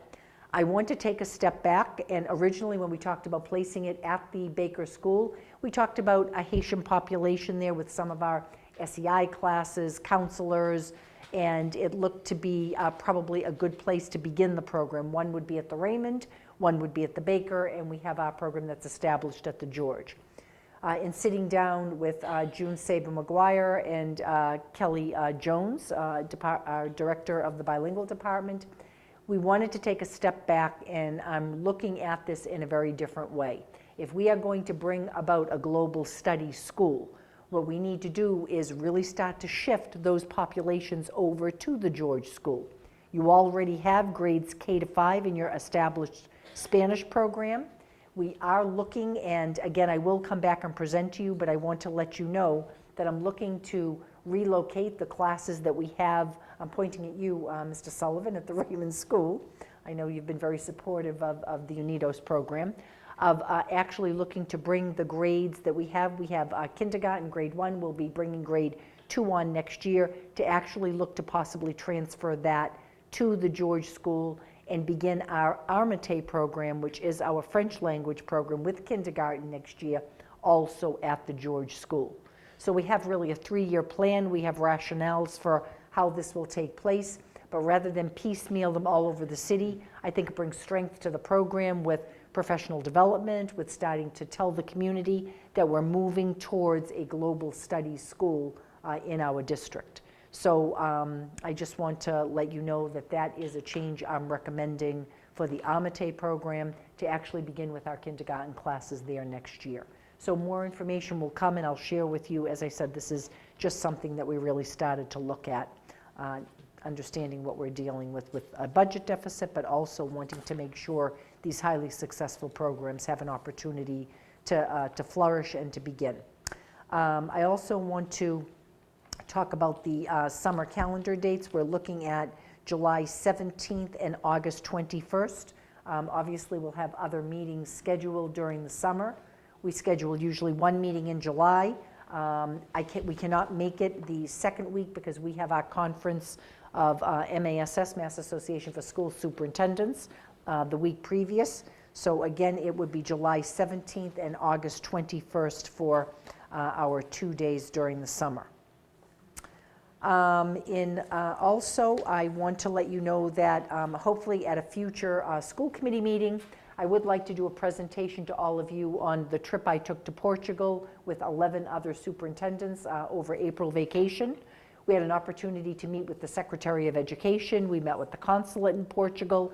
We had an opportunity to visit many schools in Portugal and to start to have dialogue with all of the superintendents, many from communities in southeastern Massachusetts, about the possibilities of doing student exchanges with Portugal, where our students could go there in the summer, our older students, look at marine biology, actually get a chance to see some of the cultural opportunities in Portugal. It was a very friendly country. We didn't stop from the minute we got there till the minute we left. I truly had to say I was exhausted, but just a trip of a lifetime and a wonderful country, people. I can't tell you I was fond of the octopus, and there are a couple of other stories I probably won't tell on camera, but I did enjoy the pastries and the breads and some wonderful delicacies in Portugal. So I would like to present to you at some point a slideshow and talk to you about some collaborating with other districts in southeastern Mass to provide opportunities for our students. I'd also love to do, when we talk about the UNIDOS program, I'd love to do some exchanges with teachers there. And just to finish up on a couple of notes. Oh, I'm sorry. Yeah. Just going back to the summer calendar, I believe we have to vote on that. So do those dates work for? I'm away on the 17th. Oh, good. Okay, so we'll have it on the 17th. All right. Next. And I'm away on the 21st of August. So. And you're away on the 21st of August. Excellent. But Perfect. have the meeting without me. Works out very well. Okay. So you're away on the 17th, and Brett's away on the 21st. The 10th, we're away. The 10th. I guess we could. We don't necessarily have to do it on a Tuesday night, right? Are those Tuesday nights? Well, we'd have to just give notice, obviously, if we're changing the date. Right. So. Do you want us to poll the school committee come up with a couple of dates. Sure. Are you away the whole week? Are you guys away for the whole week for those? Okay. Yeah, the 16th to the 23rd. Okay. Okay. Traveling internationally. Okay. Do you want to do the 24th of July? Which is the next Tuesday. How's July 24th for you, Brett? Oh, July's fine for me. Oh, I'm sorry, you're August. Okay. How's Joyce, the 24th? Okay, so July 24th. And how about the week before August 21st? The 14th? Yeah, will the 14th be okay for you? Brett? I'm not sure. Okay. I think so. All right, so we don't need to decide this tonight. We can, all right, so why don't you check and we'll, and let me know tomorrow, and then we can put this on the next agenda. Okay? Do those other dates work okay for the two of you? Okay, all right, so you're gonna check on the 14th, Brett, okay?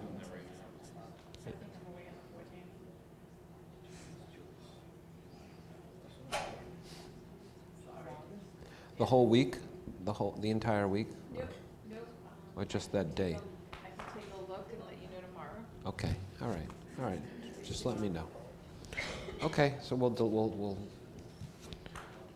continue that. So we're not ready to vote. No, We'll kind of do a poll of everybody. We'll put you'll be here, the 14th of August, but you won't be, Joyce? but Joyce won't be. I can double check. I can look change. All right, okay, all right. All right, so tentatively, the 24th of July and the 14th of August, and you'll confirm that, Joyce, correct? And then I'll check with Mark, too. Good. Okay. Next, Madam Yeah, Superintendent. I just want to go through a couple of events. I want to thank Cassie Sermon from our Diversity Task Force, who invited me to speak on Saturday evening at the Seventh-day Adventist Church. It's the old Sacred Heart Church. It's really a beautiful complex. They have a school, the church, the rectory, lots of activity. They were very welcoming. I shared an overview of the school, answered many questions. They've invited me to come back. We talked about advocacy. I want to thank both Cassie Sermon and Gary Giotto, our school adjustment counselor here at Brockton High School. There needed to be a lot of interpreting. I did not impress them with my French language, my acquisition. I was pretty proud of myself, a few things I remembered, but it was a great opportunity, and I thank them for inviting me. Also on Saturday, I had an opportunity to go to the NAACP Act So program competition, which involved not only Brockton High School students who did wonderful. It's all about a state and national competition in the area of arts, poetry, science, and this is something the NAACP does each year and supports our students throughout our region here. And I want to thank President Phyllis Ellis. I was very pleased to be there. Also, I want to congratulate Good Samaritan Hospital for their 50th anniversary last week. They have a beautiful memory wall. If you have an opportunity, it's hard to believe that they've been here 50 years. They opened up in 1968. Obviously, there have been many changes. They've been a wonderful partner with us and continue to partner with us. If you have an opportunity, please get up there. Certainly, Sharma already talked about the medical interpretation and translation certificate ceremony here at Brockton High School and the induction into the foreign language this past week. We also received an award, a silver medal, and it was the only one in the state of Massachusetts. It's called Turn Up the Beat, and it's actually turn up and beet vegetables in that we serve high-quality summer meals. We received a silver medal. So congratulations to Tom Burke and our team, who always do a great job in supplying nutritious and excellent meals to our children throughout the summer, which is certainly something that's an opportunity for many families once school closes, because we serve breakfast, lunch, and for those students attending after school, a good-sized snack in the afternoon. So, thank you to them. I'm also really excited that we've been told that Bob Bowen, our boys' varsity basketball coach, has been named by the MIAA as Coach of the Year. So we will invite Bob to come before us. Bob has been around the 40-plus years that I've been here, a very dedicated teacher and coach. Our team went all the way to the South Sectional Finals, am I correct? Yeah. And we're beat by Mansfield. We've got to figure that out. But congratulations to Bob. We're very pleased for him and his family. Congratulations. Also, really good news. Our grants supervisor, Karen Watts, and her team put together and received an AmeriCorps literacy program for the Brockton Public Schools of 20 volunteer elementary tutors for next year. There'll be 4 per school at a number of our schools. So that was a wonderful grant. I know Dr. Julian Andrade is clapping. We're all clapping. We're very, very excited about that opportunity. We also had a $5,000 award from the Margot Foundation. It's a science research project for a junior, Francesca DeMare. She's doing a research project next year, the study of pollination in bees, and there's also a $500 award to Brockton High School for supplies and materials. So as you can see, a lot going on, as always in our district. So proud of people that I continue to say have truly persevered this year. Step to the plate, they continue to write grants, they continue to do the turnaround work, they continue to deal with the changes we've had to make in schools and programs. I am so thankful for the staff, for the teachers, for the administration, for the support staff, for the parents. That's all good news, and that's why I believe and I know that this too shall pass. We will be stronger for it in the end as long as people just stick together and continue to persevere. And on that note, with regard to sticking together, I would like to again put it out there to the public that on Thursday, May 10th, please join us in attending the State House to advocate for our kids. You can reach me at the central number 508-580-7511. I'll provide you with all the details in terms of when and where to be. But we really need to advocate together for our children, for equity in education. So that's Thursday, May 10th. Please again call me at 508-580-7511, and we will provide the details. But for all those people who say to us, what can I do, what can I do? Well, come with us and be the voice for our students so that we can fight for proper funding in Brockton in order to provide what our kids need. So that would be very much appreciated. I believe we're going to be providing 2 buses. That will include students, teachers. It'll certainly be a lesson to our students of how our government works to hopefully support them and to advocate for themselves. Yeah, and depending on the number of people, we may need another bus. I mean, depending on how many people contact us and say that they're going to come, we may need more transportation. Okay. So I believe we're planning to leave around 10:30 in the morning. You know how traffic is going into Boston. I believe there'll be opportunities between 11 and 1 when the Senate will be discussing a number of bills, and our presence, I think, will be important. So that will be the information that we'll be able to share. We do understand it's a morning event into the afternoon, but that's when the Senate is in session or the House is in session. That's when the work is going on in our State House. Wonderful. Next week, I think we need a Finance Subcommittee meeting. Yes. So we do have scheduled a policy for Thursday. I don't know if you want to replace that or you want to try to schedule something for Wednesday. Yeah, I can't replace the policy because we do have a couple of policies that we actually have to have approved before June 1st, so that has to stay. Is it possible to look at Monday evening? I think Monday there's non-certified negotiations with the custodians. I think that starts at 4. So Okay. could we do it after? Oh, it's fine with me. Okay. So And that will allow us to digest the figures that we just received this evening. And we need to post that meeting. What? Yeah, 6 p.m. So we would need to post. Yes. Okay. For Monday for finance, the 7th. Yep. Monday the 7th, please. Yep. Okay. And Okay. Probably the Arnone, is that where we'll do it, or? I have to check, we have to check. Okay, well, Oh, city council, that's right. No, they're not, yeah, I know, but sometimes they've been using it for board zoning and Yeah, okay, well, we'll find out a location. because we also have the play going on up here. They'll be preparing for the play. Yeah, Okay, so you'll let us know. either Okay. there or the George. Okay, That's it. That's my report. okay.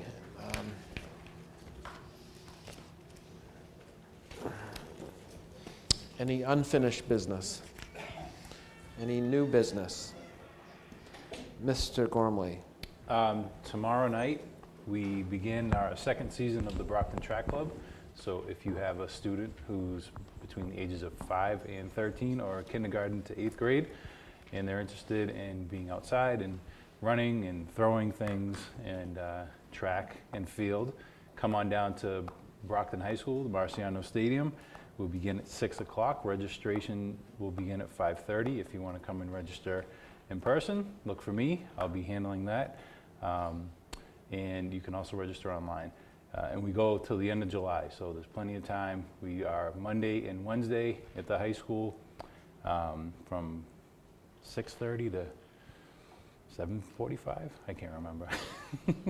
But I'll be there, so just look for me if you need any help. And also, I'd like to reiterate, congratulations to Mr. Bowen, who was my coach as a sophomore here at Brockton High, and was a very influential person in my life. So, well-deserved honor. No? Okay, I don't see anything for executive session. How about a motion to adjourn? Motion to adjourn. Second, all in favor? Okay, thank you. Thank you for all attending. We are adjourned.